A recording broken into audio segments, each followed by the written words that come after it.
Oh, I'm sorry, I didn't see you there. Welcome to FFA Weekly. Let's check it out. We can be heroes everywhere we go. We can have all that we ever want. Swinging like Ali, knocking out bodies, standing on. Welcome to episode 1 of the Minnesota FFA Weekly Show. I'm your host, Lafe Aarsvold, and I'm so excited for the show ahead. But before we get started, I know many of you guys are wondering, why did we create such an amazing, totally epic, over-the-top show called Minnesota FFA Weekly? Well, that's simple, because we wanted to.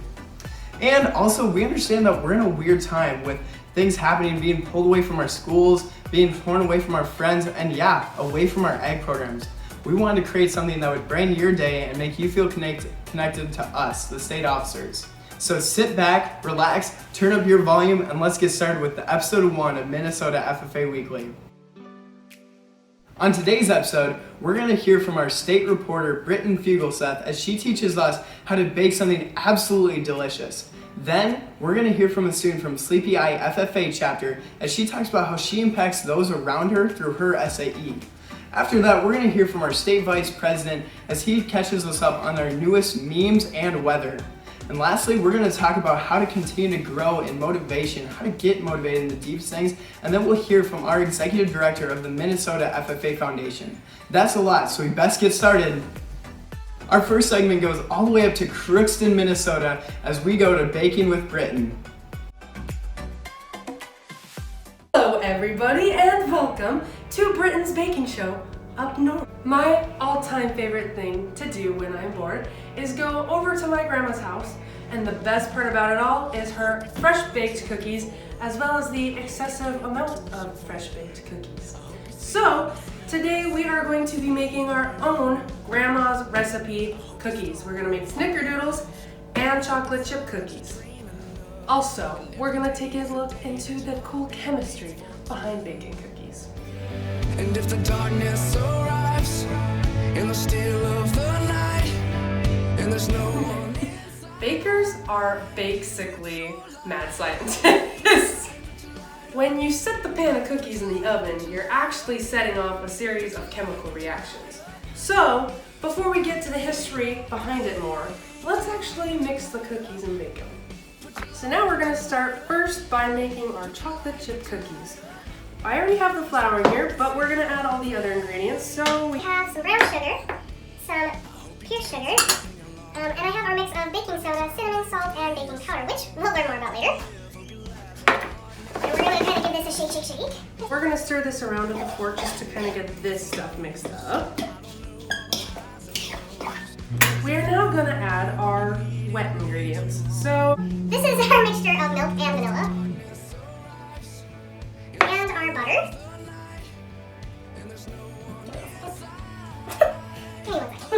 Have a spatula.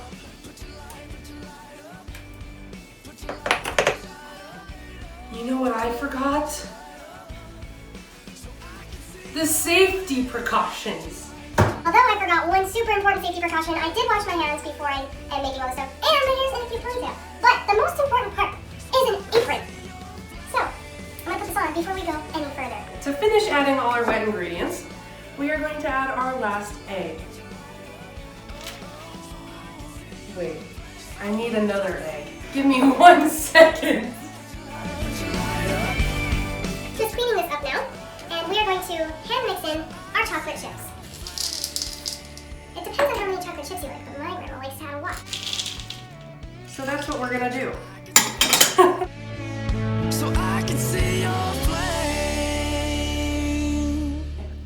Now that our chocolate chip batter is done, we're gonna move on to my favorite cookies and make snickerdoodles. So we're gonna start again with the dry ingredients. I have the flour in here. We're gonna add the sugar, the brown sugar, and then our baking soda. Then we're going to stir those together. Okay, sweet ones. Now we're going to add the wet ingredients. So we get a new spatula. So we're going to add our butter, salt, our vanilla, and our eggs.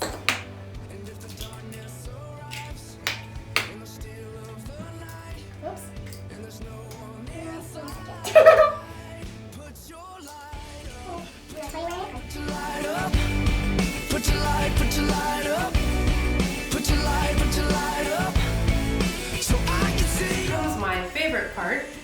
that is rolling out the cookies. So for chocolate chip cookies, make sure you wash your hands before. I just did this. You take some cookie dough and you roll it out that big, like a ping pong ball. I hope you dance, hope you sing along every time they play your song. Hope you live, hope you laugh, hope your heart never leads you. Our chocolate chip cookies have to bake at 375 degrees, so we're gonna set these in the oven before we set our snickerdoodles in. But there's a flame in your name when you need it, it'll lead you home. Now for snickerdoodle cookies, we not only get to roll them, but also roll them into cinnamon and sugar mixture. And there's no one inside. Put your light up, put your light, put your light up. Put your light, put your light up. Put your light, put your light up. So I can see your flame. Put your light up. Time for the fun chemistry lesson behind baking cookies. So, when the temperature reaches 92 degrees Fahrenheit, the butter inside our cookie dough actually melts. This results in the cookie dough spreading out. This happens because butter is an emulsion, which means that there's two substances that don't want to stay together, and that would be H2O or water and fat with some dairy particles and solids in it. I don't know about you, but I can't wait for my cookies to be done once I put them in the oven, so oftentimes I actually open it and look in there, which is not the right thing to do. When I open up the door, we sometimes notice that they look a little big. Okay, completely ignore what I'm mouthing here, but I meant to say that water is released and turns to steam, causing the cookie to expand. Salmonella can be found in eggs, and that's why we don't eat our raw cookie dough. But at 136 degrees, the salmonella is killed. I've always wondered why cookie dough or how cookie dough can turn into, preferably how you like it, a hard or a semi-soft cookie. 144 degrees is the answer to that question. This is where changes begin in protein. The proteins come from mainly the eggs in our cookie batter. Eggs are composed of different kinds of proteins, each which have their own different sensitivity to different temperatures. Proteins in fresh eggs look like a coiled up ball of string, and when they get hot, they start expanding and then get tangled up with their neighbors. This results in the runny part of the egg becoming solid and giving the cookie its structure. Next onto our reaction of cookie baking. We have water. Water boils at 212 degrees. As that happens, the water starts leaving the cookie and the cookie starts getting dried out and stiffened. Steam that was once bubbling in the cookie is now evaporating, leaving pockets of air that create our cookie to be light and flaky. Another thing that helps this process is the leavening agent, also known as sodium bicarbonate, also known as baking powder. No, baking soda. Dang it! Baking soda reacts with acids in the dough to create CO2 or carbon dioxide, also makes pockets in your cookies. 310 degrees. This is the point of the tastiest reaction. This is the temperature for the Maillard reaction. What happens here is that proteins and sugars break down and reform themselves. They kind of form ring-like structures, which reflect light, giving cookies that golden brown color that we all love. Not only that, but it causes the wonderful smell and flavor. And coming in as the last reaction, the one and the only, caramelization. Caramelization is where sugar molecules break down to form a sweet taste. The cool thing about this process is that it only happens at 356 degrees Fahrenheit. So if your recipe calls for 350 degrees, caramelization is not going to happen. So if you're a soft cookie fan, you can probably keep your oven at around 310 degrees Fahrenheit. And if you like them nice and brown, you can crank that thing up. Caramelization happens up until 390 degrees. And here's the coolest part of it all. You don't need a timer, because your nose can do the job. My dad's home. Hi, Dad. How goes it? Just filming. When you smell the sweet, nutty smell of the cookies from the Maillard and caramelization reactions, that's when your cookies are done. Thanks for tuning in to Britton's chemistry lessons about baking cookies. Smells like my cookies are done because of the Maillard and the caramelization reaction. Let's go check them out. What you wishing for? I hope you see what I see when I see what I see. Taste it. Why? Isn't it the best thing you've ever had? Yeah. You know why? Because the Maillard and the caramelization reaction Thanks for tuning in to today's Baking with Britton up north. We got our snickerdoodles done, our chocolate chips back there, and now I'm going to relax. Yum. Dude, those look good. I cannot wait to taste those. Our next guest on the show is a sophomore from the Sleepy Eye FFA Chapter. Morgan tells us about her supervised agriculture experience and how it impacts those around her based around agriculture education. Hi, I'm Morgan Hoffmann from the Sleepy Eye FFA Chapter. My SAE relates to agriculture education as I teach people about agriculture, farm safety, and FFA. My SAE involves many different activities where I teach kids, including egg in the classroom, animal and safety carnivals, farm safety booths at Farm Fest, corn days, party in the park, and the county fair kitty barn.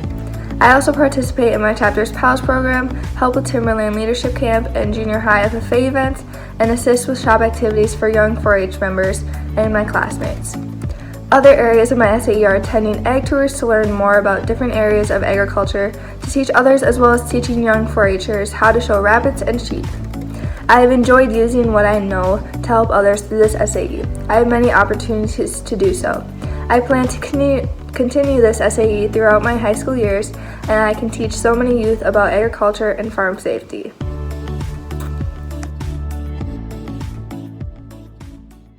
Wow, thank you Morgan for all your hard work and best of luck as you continue that project in the future. If you want your SAE to be highlighted, just take your phone, take a 2 to 4 minute video horizontally and include lots of photos and videos of you working with your SAE. Send it to mnffa@gmail.com. That's mnffa@gmail.com. It'll also be in the description of this video. Now, we're going to move into Fireside Chats with Lafe. Today, we're going to talk about motivation. How do we get it? Well, I know I lose it a lot. But recently I was talking to a mentor of mine, and I just said, Kirby, I feel burnt out. How do I get my motivation back? How do I get excited about things? This is what we came up with in our conversation. 1, what gets us excited and why does it get us excited? For you, maybe it's your sports or your animals, but for me, it's meeting new people and creating something that brings enjoyment and laughter. Hence, Minnesota FFA Weekly. So now, at this moment, go ahead and pause the video and take a look and journal and think, what makes us excited and why does it make us excited? 2, what are the things we know we have to do and how can we apply the things we are excited and motivated to accomplish those? For me, it's lifting in the morning. I cannot stand getting up early in the morning. I always hit snooze, I always sleep in, or I just skip it. And by the end of the day, I'm like, man, I didn't do anything. But then I started thinking, why do I want to lift in the morning? It's because I knew I wanted to be healthy. Why did I want to be healthy? So I could live a long and healthy life. Well, why did I want to do that? So I could affect more people's lives positively. See, we have to take the things that we aren't excited about and use the excitement and motivation of things that we're passionate about to inspire those. So go ahead and pause the video again and take a moment where we can just journal about what are the things that we need to accomplish but aren't excited about, and how do we apply those things that we are to them to get those done. 3, in the great words of Shia LaBeouf, just do it! Now's your chance. You know what you need to do. You know you need to find motivation, make the connection, and just go out there and make the change this world needs. Thank you for coming to Fireside Chats with Lafe. Hopefully next time I find you in a better place and we find us in a better world. Man, I just love that fire. Next time we're going to talk about where can we be leaders. Now we're going to send it off to our Vice President, Nick Potoff, as he updates us on the newest FFA memes and the weather. Okay, so welcome to Meme Review with Nick. Today, we are going to be looking at FFA memes. When you join ag mechanics but you've never held a tool in your entire life. When you realize that the vice president has to say the president's part of the opening ceremony. I do that to Lafe all the time. Billy, it's your time to learn about money and the importance of Billy, no! Cows. Me before my competition at nationals versus me after. Me at state convention. when you go to National FFA Convention and Expo but have tons of schoolwork to make up, the small price to pay for salvation. When you only got 3 hours of sleep but still get up and go to FFA workshops. And thus concludes today's section of FFA Memes. Wow, that's great. And now we have your local weather report, but not actually local because I'm just telling you about Minneapolis with Nick. So, today, if this goes out on Friday the 20th, we have a high of 30 degrees and partly cloudy and a low of 16 degrees and like a quarter moon it looks like, I'm not really sure. And then on Saturday we'll have a high of 35, partly cloudy, and then partly cloudy, increasing in temp until we get to Monday at 46. And then on Tuesday and Wednesday it's going to be 47 and 49 with the chance of rain. Ooh, not too happy about that. Continuing through the week, we have a 46 on Thursday, 49 on Friday, and then a 55, which is a pretty good chance of sun on Saturday, the 28th. Finishing out the month, we'll have 60 degrees both on Sunday and Monday, the 29th and 30th, with pretty good chance of sun, and then 55 degrees to finish out our month on the 31st and the 1st. So, check back later if you need more weather, but now let's move to sports. There are no sports. All right, back to you, Lafe.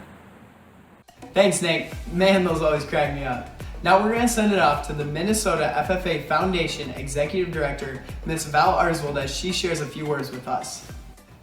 Hi, I'm Val Aarsvold, Executive Director of the Minnesota FFA Foundation. I don't know what you know about us, the Minnesota FFA Foundation, but we know a lot about you. We know that you are important to agriculture in your local communities and that you are worth investing in. How do we do this? We do this by partnering with purpose, creating relationships with individuals and businesses who want you to be successful. Those dollars and that investment are paid out in a number of ways. First, we provide scholarships. Maybe you've received a Blue Jacket through our Blue Jacket Bright Futures program, a Washington Leadership Conference Scholarship, or a James Tracy Scholarship. It's one way that we can invest in you. 2, youth leadership. Maybe you've attended a state camping conference. It's another way that we want you to be involved and invest in you. 3, teacher preparation. Agricultural education does not exist without caring individuals who are ready to go into the classroom and make a difference in your life. And 4, the Minnesota State FFA Convention. We believe that you deserve opportunities in your chapter, regional, state, and national areas of the FFA. And that's why myself, Amanda Summers, and the Minnesota FFA Board of Trustees works daily to help build partnerships that will benefit you, your teachers, and all involved with agricultural education. So you might not have known a lot about us before, but I hope you know a little bit about us now. And I hope that you will look for ways that you can get involved with the Minnesota FFA Foundation at the right time in your life, because we believe that you are worth investing in, and we want your help in providing an opportunity for those that follow. Thank you. What a great group. The Minnesota FFA Foundation has been a huge support of not only our year as state officers, but also your FFA career. Check out what the Redwood Valley FFA Chapter is doing to spread positivity. Me and Sam in the car, talking about America, heading to the wishing well, we'd reached our last resort. I turned to him, said, man, help me out. I fear I'm on an island in an ocean full of change. Can't bring myself to dive into an ocean full of change. Am I losing touch? Am I losing touch now? He said, why, what a terrible time to be alive if you're prone to overthinking it. Why, what a terrible time to be alive if you're prone to second guessing it. Hey, pretty smiling people, we're alright together, we're alright together. Hey, pretty shining people,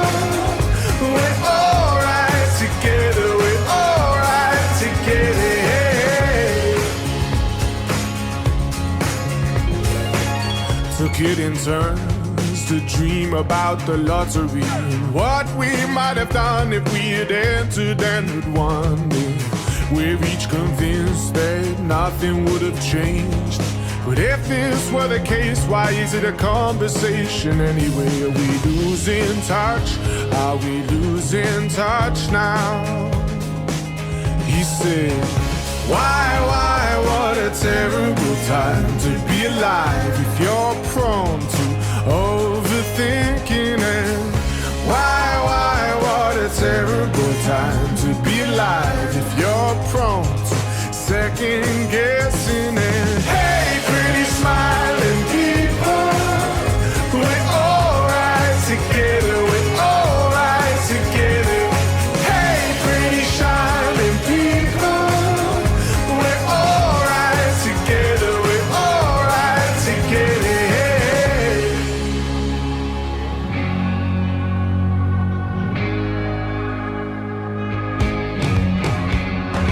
No, we only love. The answer is easy. Don't we only love? The answer is easy. Don't we only love? The answer is easy. Hey, pretty smiling people, we're alright together, we're alright together. Hey, pretty shining people, we're alright together, we're alright together.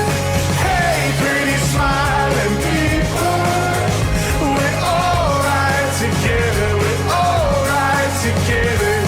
Hey, pretty shining people, we're alright together, we're alright together.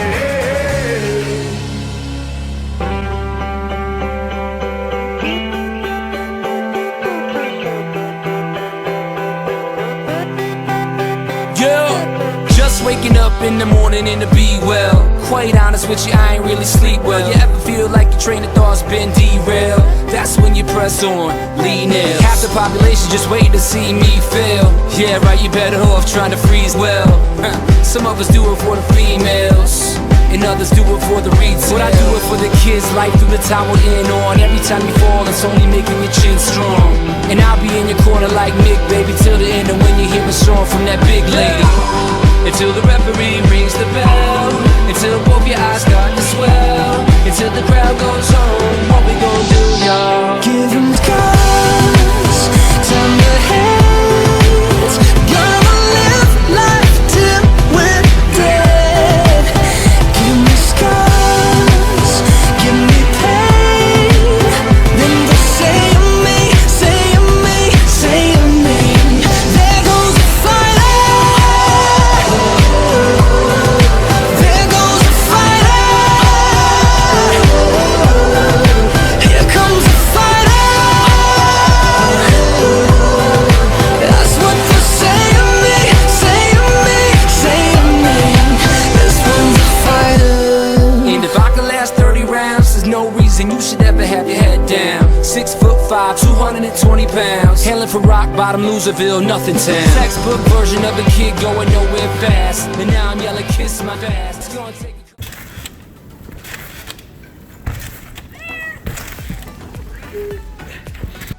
Bam! Now it's time for the weekly challenge. This week's challenge is to learn a new dance, record yourself with your family doing that dance, and post it onto social media, tagging us at MNFFA and using our hashtags, #Illuminate and #Minnesota FFA Weekly. That's MNFFA Weekly. Then, if you do that, you have a chance to get shown right here on this show. Well, that brings us to the end of the first episode. Thank you for watching, and we hope to see you next time right here on the Minnesota FFA Weekly Show. Stay groovy.